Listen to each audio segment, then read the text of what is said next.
ایک اللہ کی عبادت، مانگنا ایک اللہ سے۔ چھوٹا مسئلہ ہو تو اللہ کے آگے ہاتھ کرو، بڑا مسئلہ ہو تو اللہ کے آگے ہاتھ کرو۔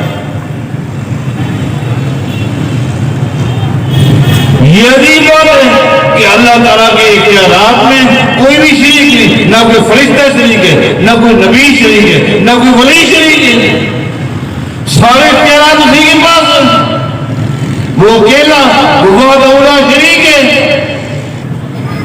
مسلمانوں، آپ بھی اپنے زمین میں جھانکتے ہیں اور اس نقطے پر غور کریں، کہیں دور جاہلیت کی جراثیم آج ہمارے اندر تو نہیں کی،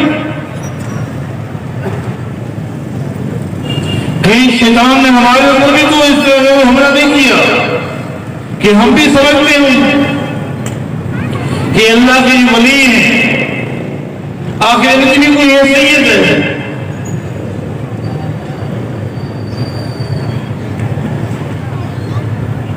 اللہ اکبر۔ اور میں سمجھتا ہوں اس امت جس نے شرک کو مٹانا تھا، جو امت شرک کے خاتمے کے لیے تھی، آج شیطان کا اس امت پر بھی یہ حملہ ہوگا۔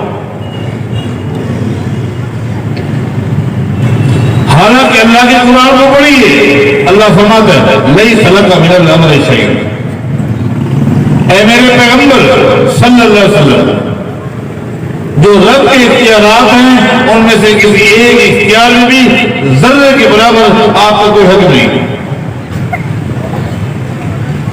اللہ تعالیٰ اپنے اختیارات میں اکیلا ہے، اس نے کسی کو شریک نہیں کیا، کسی نے بھی شریک نہیں